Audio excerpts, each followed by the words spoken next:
Hello friends, result गुरु Aamir sir YouTube channel में आपका हार्दिक अभिनंदन है, स्वागत है। देखिए ये इतिहास की दुनिया भाग 2 यानी कक्षा 10th क्लास का टोटल इस बुक के जितने भी ऑब्जेक्टिव क्वेश्चन हैं, जो भी इम्पोर्टेंट पॉइंट है, ये आज मैं आप लोगों को बताने वाला हूँ।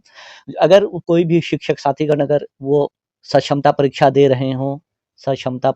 रहे हों या फिर बीपीएससी की तैयारी कर रहे हों, टीआरई 3 की तैयारी कर रहे हों, तो वो सभी लोगों के लिए ये बहुत ही महत्वपूर्ण होने वाला है।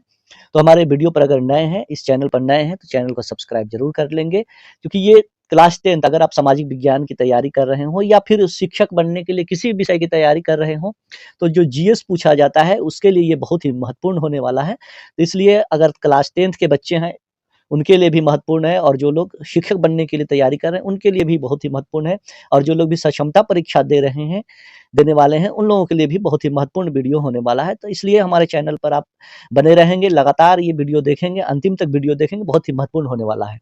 देखिए पहला जो चैप्टर का नाम है, देखिए इकाई 1 पहला जो चैप्टर है उसका नाम है यूरोप में राष्ट्रवाद। इससे जो भी महत्वपूर्ण प्रश्न बनेगा वो सारे प्रश्न मैं आप लोगों को बताऊंगा।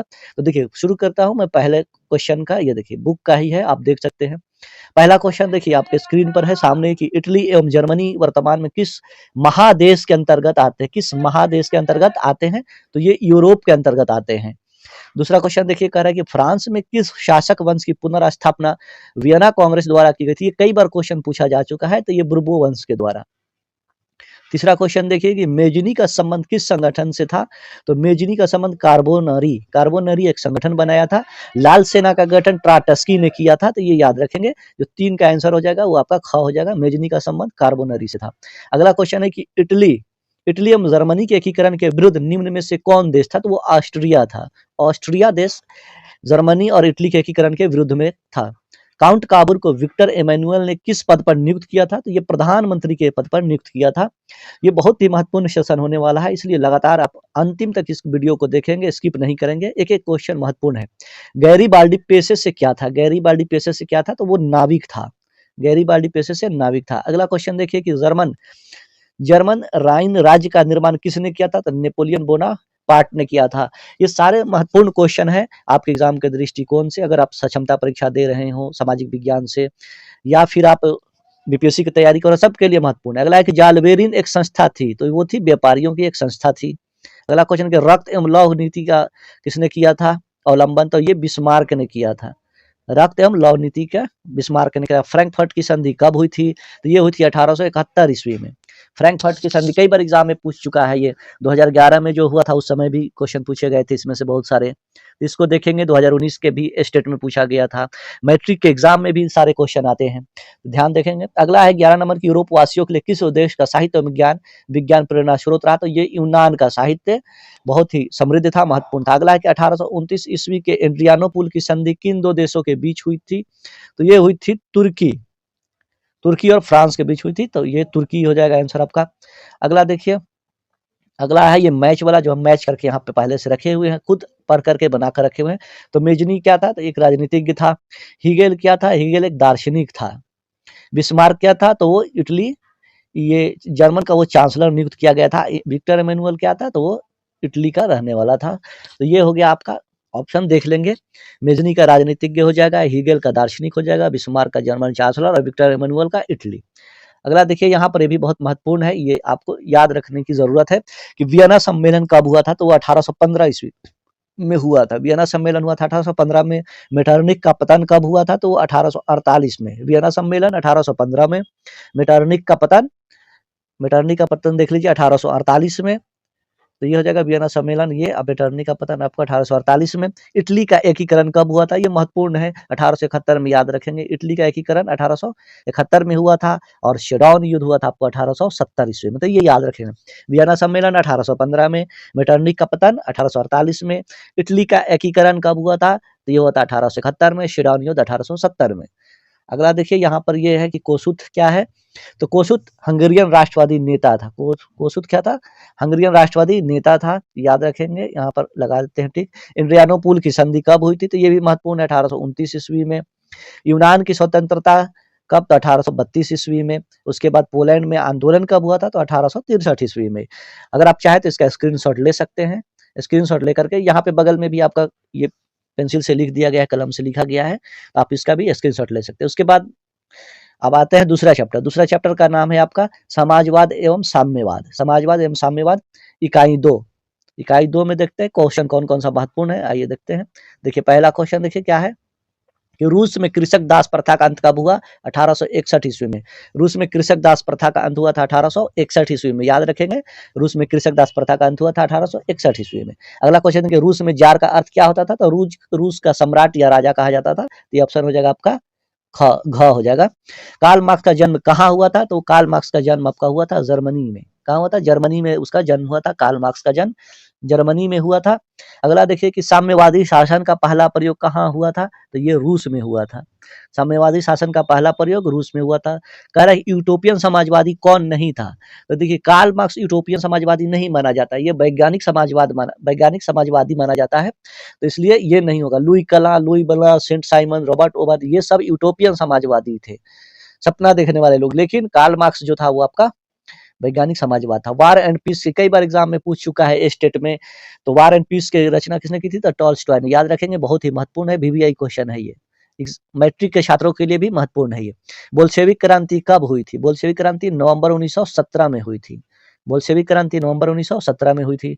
अगला देखिए कि खूनी रविवार कब हुआ था? ये मैं अपने से कलम से लिख करके रखे हुआ हूँ। तो खूनी रविवार 22 जनवरी 1905 हुआ था। रोटी दो के नारे लगा रहे थे और वो दिन रविवार था। निहत्थे लोगों पर बहुत सारी गोलियां चला दी गई थी, खून से पूरा पट गया था, तो इसलिए उसको खूनी रविवार के नाम से जाना जाता है, 22 जनवरी 1905 को।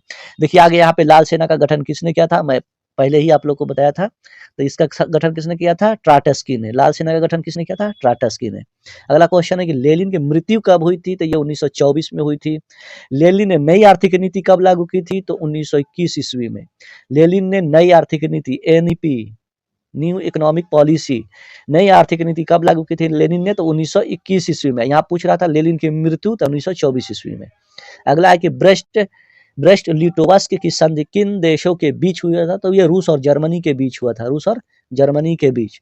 अगला देखिए क्वेश्चन, अगला क्वेश्चन कह रहा है अब यहाँ पे सुमेलित करना है, जो कि हम कलम से लिख चुके हैं, इसको देख लीजिएगा। दास कैपिटल की रचना किसने किया था? तो कार्ल मार्क्स ने किया था।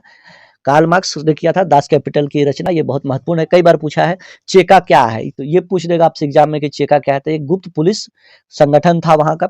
नई आर्थिक नीति तो किसने लागू किया था? लेनिन ने। लेकिन कब किया था? अभी हम आपको लोग को बताया 1921 ईस्वी में। कार्ल मार्क्स की मृत्यु कब हुई थी?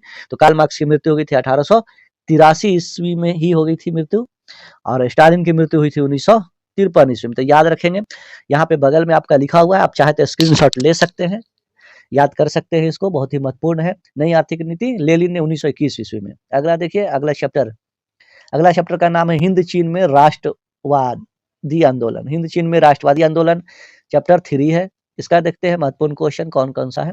देखिए हिंद चीन क्षेत्र में कौन देश आते थे? तो हिंद चीन सुन करके ये ना समझिए कि उसमें भारत भी आता होगा। कंबोडिया, वियतनाम और लाओस आता था। कंबोडिया, वियतनाम और लाओस। हिंद चीन क्षेत्र में कौन आता था? कंबोडिया, वियतनाम और लाओस आता था। अगला क्वेश्चन देखिए 2 नंबर, अंकोर वाट का मंदिर कहाँ स्थित है?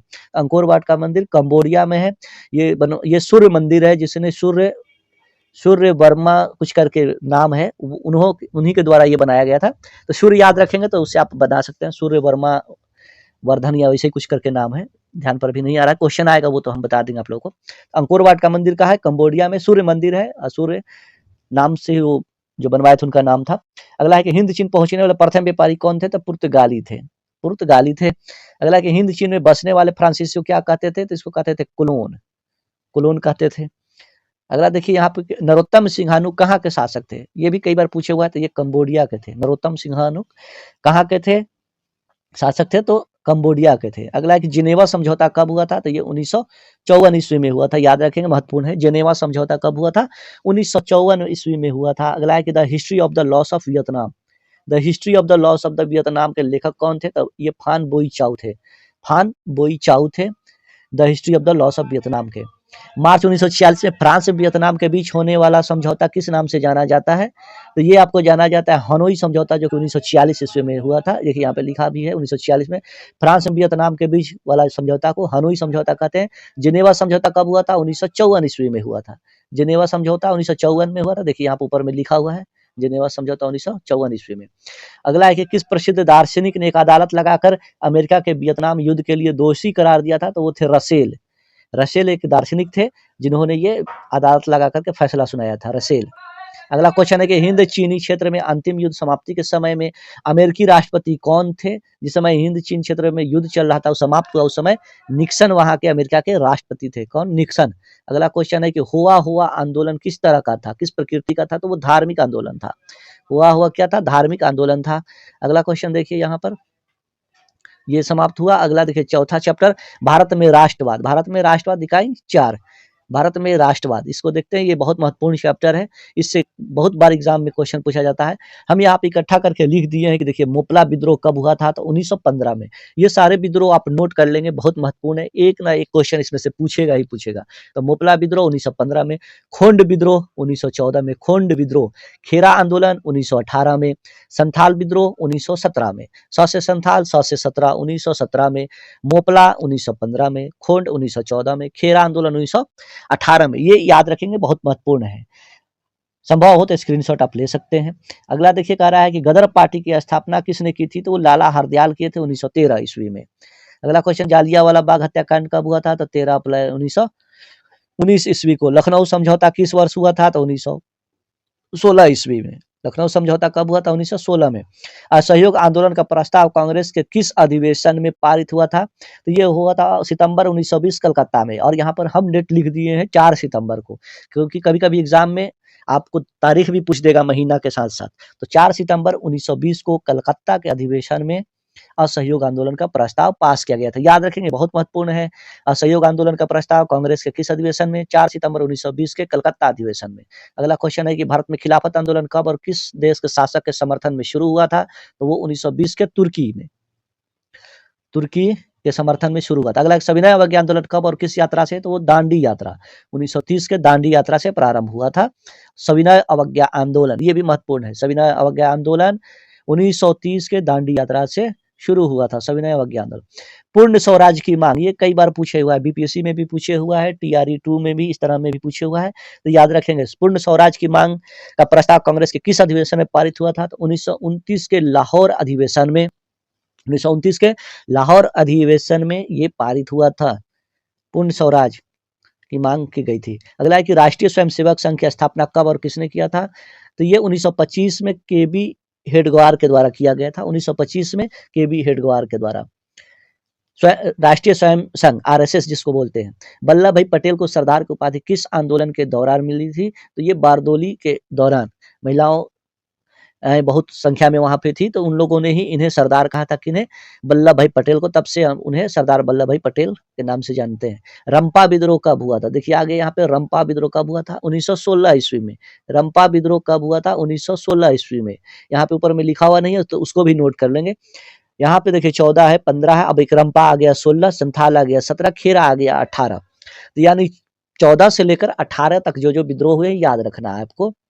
देखिए खोंड विद्रोह 1914, अभी रंपा विद्रोह आया था मोपला विद्रोह 1915, उसके बाद रंपा विद्रोह 1916, संथाल विद्रोह 17, खेरा आंदोलन 1918।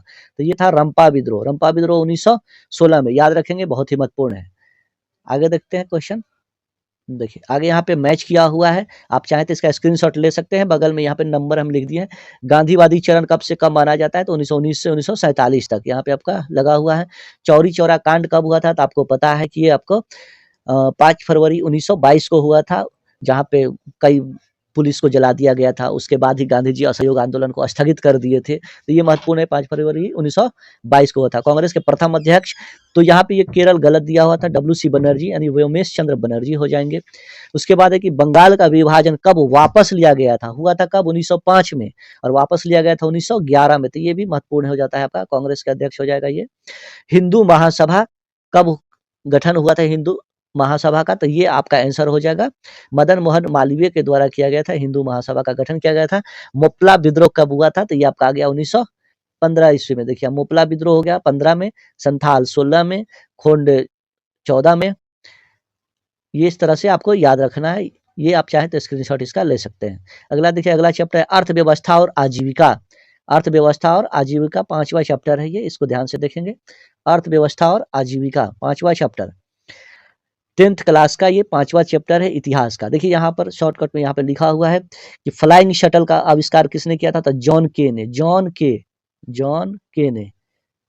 के फ्लाइंग शटल का आविष्कार किसने किया था? जॉन के ने। कब किया था? तो वो 1773 ईस्वी में। ये इंपॉर्टेंट है, महत्वपूर्ण है, इसको याद रखेंगे कि फ्लाइंग शटल का आविष्कार किसने किया था? जॉन के ने, 1773। वास्प इंजन का आविष्कार किसने किया था? तो जेम्स वाट ने। कब? 1769 ईस्वी में। ये इंपॉर्टेंट है। वास्प इंजन जेम्स वाट 1769 में, फ्लाइंग शटल 1773 में, जॉन के। अगला देखिए यहाँ पे शुरुआत 1 नंबर क्वेश्चन है, स्पिनिंग जेनी का आविष्कार कब हुआ था? तो वो 1770 में। किसने किया था? जेम्स हारग्रीव्स ने। ये नाम भी याद रखेंगे कि स्पिनिंग जेनी का आविष्कार जेम्स हारग्रीव्स ने 1770 ईस्वी में किया था। अगला है कि सेफ्टी लैम्प का आविष्कार किसने किया था? ये भी आपको 2011 के स्टेट जो एग्जाम हुआ था उसमें ये क्वेश्चन पूछा गया था। हम्फ्री डेवी ने किया था सेफ्टी लैंप का आविष्कार। कब? 1815 ईस्वी में। सेफ्टी लैंप का आविष्कार किसने किया था? हम्फ्री डेवी ने 1815 ईस्वी में। अगला क्वेश्चन के बम्बई में सर्वप्रथम सूती कपड़ों के मिलों की स्थापना कब हुई थी? तो याद रखेंगे यहाँ से 2 क्वेश्चन बनता है कि भारत में सर्वप्रथम सूती कपड़ों के मिलों की स्थापना कहाँ हुई थी? तो वो मुंबई में हुई थी। कब हुई थी? तो 1851 ईस्वी में हुई थी। और जूट मिल की स्थापना कलकत्ता में हुई थी। देखिए यहाँ पर आ ही गया क्वेश्चन। 1917 ईस्वी में भारत में पहली जूट मिल किस शहर में स्थापित हुआ था? तो वो कलकत्ता में हुआ था। किन के द्वारा? हुकुमचंद के द्वारा। हुकुमचंद के द्वारा कलकत्ता में आपका पहले जूट मिल की स्थापना हुई थी। कब? 1917 में। तो ये डेट भी याद रखेंगे। 1917 में कलकत्ता में किनके द्वारा? तो हुकुमचंद के द्वारा। अगला है कि भारत में कोयला उद्योग का प्रारंभ कब हुआ था? तो 1914 ईस्वी में। भारत में कोयला उद्योग का प्रारंभ कब हुआ था? 1914 ईस्वी में। अगला क्वेश्चन देखिए कि जमशेदजी टाटा ने टाटा आयरन स्टील कंपनी की स्थापना कब किए थे? तो 1907 ईस्वी में। ये भी महत्वपूर्ण क्वेश्चन है। जमशेदजी टाटा ने टाटा आयरन स्टील कंपनी की स्थापना 1907 में किए थे।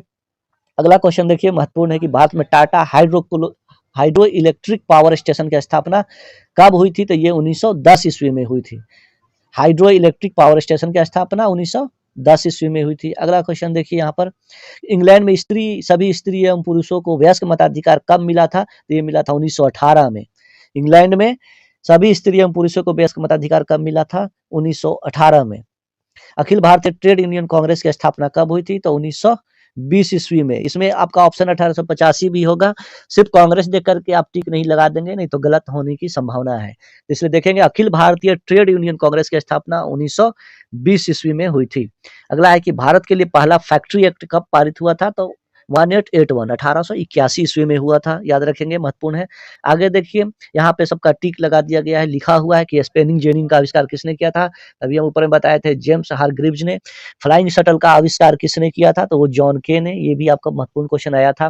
पावर लूम का आविष्कार किसने किया था? तो वो एडम कार्टराइट ने। पावर लूम का एडम कार्टराइट ने। वास्प इंजन अभी बताया हम आपको कि जेम्स वाट के द्वारा किया गया था। जेम्स वाट के द्वारा। स्पिनिंग म्यूल का आविष्कार सैमुअल क्रॉम्पटन के द्वारा किया गया था। अब चाहे तो इसका स्क्रीनशॉट ले सकते हैं। बगल में आपका यहाँ पे क ख ग घ अंगा लिखा हुआ है, तो इससे आपको याद करने में सुविधा होगी। ये सब पूछेंगे, इनमें से एक क्वेश्चन पूछ सकता है, इसलिए इसको याद रखेंगे। अगला देखिए, अगला चैप्टर है शहरीकरण एवं शहरी जीवन। ये चैप्टर नंबर आपका 6 है इतिहास का। ये आपका चैप्टर नंबर 6 है, शहरीकरण एवं शहरी जीवन। इसका देखते हैं महत्वपूर्ण प्रश्न कौन कौन सा है। देखिए यहाँ पर है कि सामंती व्यवस्था से हटकर किस प्रकार की शहरी व्यवस्था की प्रवृत्ति बढ़ी थी? तो वो प्रगतिशील प्रवृत्ति बढ़ी थी। अगला क्वेश्चन देखिए, 2 नंबर के, शहर को आधुनिक व्यक्ति का किस प्रकार का क्षेत्र माना जाता है? तो ये प्रभाव क्षेत्र माना जाता है। प्रभाव क्षेत्र माना जाता है। अगला क्वेश्चन, कि अस्थायी कृषि के प्रभाव से कैसा जमाव संभव हुआ था? तो वो संपत्ति का जमाव संभव हुआ था। अगला क्वेश्चन देखिए कि एक प्रतियोगी उद्यमी प्रवृत्ति से प्रेरित किस प्रकार की अर्थव्यवस्था लागू की गई थी? तो ये हो जाएगा आपका आंसर मुद्रा प्रधान अर्थव्यवस्था। मुद्रा प्रधान अर्थव्यवस्था। अगला है 5 नंबर, देखिए कि आधुनिक काल में औद्योगिकरण ने किसके स्वरूप को गहन रूप से प्रभावित किया था? तो शहरीकरण को। शहरीकरण को। अगला है कि जनसंख्या का घनत्व सबसे ज्यादा कहाँ पाया जाता है? तो वो महानगर में। अगला है कि 1810 से 1880 ईस्वी तक लंदन की आबादी कितनी हो गई थी? तो ये हो गई थी आपकी 40 लाख, बढ़कर 40 लाख हो गई थी। अगला है कि लंदन में अनिवार्य प्राथमिक शिक्षा, ये बहुत ही महत्वपूर्ण है, इसको एकदम याद रख लेंगे। 8 नंबर, लंदन में अनिवार्य प्राथमिक शिक्षा कब लागू हुई थी? तो 1870 ईस्वी में। लंदन में अनिवार्य प्राथमिक शिक्षा कब लागू हुई? 1870 ईस्वी में। बहुत ही महत्वपूर्ण क्वेश्चन है। 9 नंबर क्वेश्चन देखिए, कौन सा सामाजिक वर्ग बुद्धिजीवी वर्ग के रूप में उभर कर आया था? तो वो मध्यम वर्ग। अगला क्वेश्चन है कि पूंजीपति वर्ग के द्वारा किस वर्ग का शोषण होता था? तो इसमें सभी वर्ग का शोषण होता था, श्रमिक वर्ग, मध्यम वर्ग, कृषक वर्ग, सभी लोगों का शोषण होता था पूंजीपति वर्ग के द्वारा। अगला देखिए मैनचेस्टर लंकाशायर, ये उतना इंपॉर्टेंट नहीं है, चलिए हटाइए। अगला क्वेश्चन देखते हैं चैप्टर। अगला चैप्टर है कि व्यापार और भूमंडलीकरण, इकाई 7। ये चैप्टर 7 है, व्यापार और भूमंडलीकरण। देखिए इसका क्वेश्चन क्या है, प्राचीन काल में किस स्थल मार्ग से एशिया और यूरोप का व्यापार होता था? तो रेशम मार्ग से। रेशम मार्ग से प्राचीन काल में स्थल मार्ग से एशिया और यूरोप का, उसका नाम था रेशम मार्ग, व्यापार जो होते थे। पहला विश्व बाजार के रूप में कौन सा शहर उभर कर आया था? अलेक्जेंड्रिया। ये इंपॉर्टेंट क्वेश्चन है, याद रखेंगे। पहला विश्व बाजार के रूप में कौन सा शहर? तो अलेक्जेंड्रिया। अगला है कि आधुनिक युग में अर्थव्यवस्था के क्षेत्र में होने वाली सबसे बड़ी क्रांति कौन सी थी? तो औद्योगिक क्रांति। औद्योगिक क्रांति। गिरमिटिया मजदूर बिहार के किस क्षेत्र से भेजे जाते थे? तो वो भेजे जाते थे पश्चिमी क्षेत्र से, बिहार के पश्चिमी क्षेत्र से और उत्तर प्रदेश के पूर्वी क्षेत्र से। अगला है कि विश्व बाजार का विस्तार आधुनिक काल में किस समय से आरंभ हुआ था? विश्व बाजार का विस्तार आधुनिक काल में किस समय से प्रारंभ हुआ था? तो ये आपका हुआ था 19वीं शताब्दी के आसपास से। अगला देखिए कि विश्वव्यापी आर्थिक संकट किस वर्ष आरंभ हुआ था? तो 1929 ईस्वी में। अगला क्वेश्चन देखिए कि आर्थिक संकट मंदी के कारण यूरोप में कौन सी नई शासन प्रणाली का उदय हुआ था? तो फांसीवादी नाजीवादी शासन का। फांसीवादी नाजीवादी शासन का। अगला देखिए 8 नंबर क्वेश्चन की ब्रेटन वुड्स सम्मेलन किस वर्ष हुआ था? तो ये महत्वपूर्ण है, 1944 ईस्वी में। ब्रेटन वुड्स सम्मेलन 1944 ईस्वी में हुई थी। अगला ये भूमंडली की शुरुआत किस दशक से मानी जाती है? तो वो 1990 के दशक से, क्योंकि 1991 में जब उदारीकरण की नीति आई थी तब जाकर के ये भूमंडलीकरण आया था। भूमंडलीकरण यानी वैश्वीकरण, उदारीकरण जब आया तब जाकर के आपका ये भूमंडलीकरण आया था, तो 1990 के दशक से।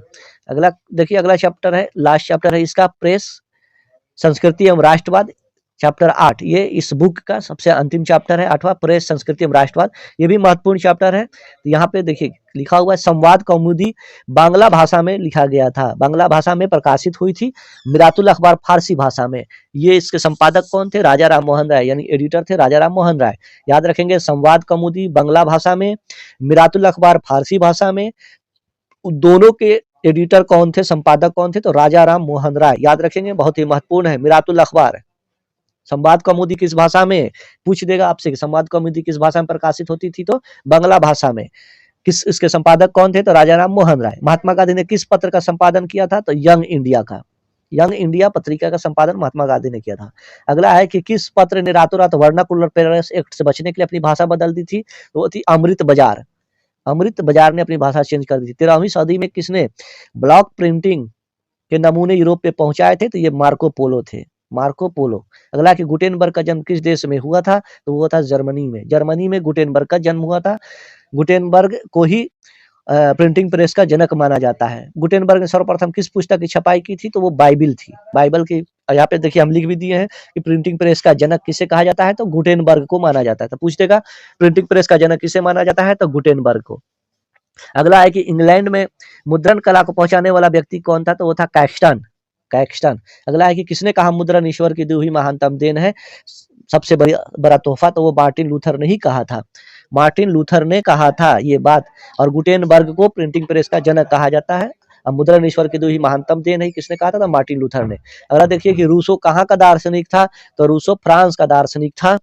जनरल विल इसी का लाया हुआ है, यानी सामान्य इच्छा। तो ये भी कहीं पूछ देता है कि सामान्य इच्छा का सिद्धांत किसका है? तो वो रूसो का है।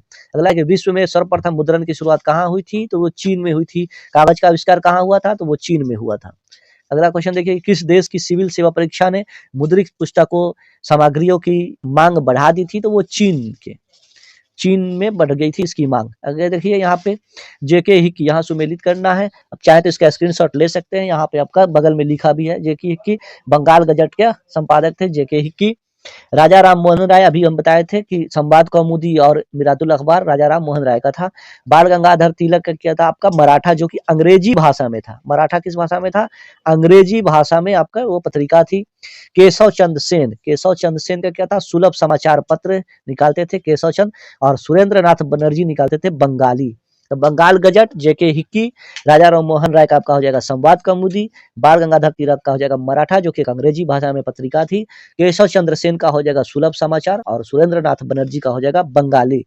तो ये था आपका 10th क्लास के इतिहास का टोटल महत्वपूर्ण क्वेश्चन। वीडियो अच्छा लगा हो तो इसको अधिक से अधिक शेयर कर देंगे, लाइक करेंगे, कमेंट करेंगे। बहुत बहुत शुक्रिया, बहुत बहुत धन्यवाद।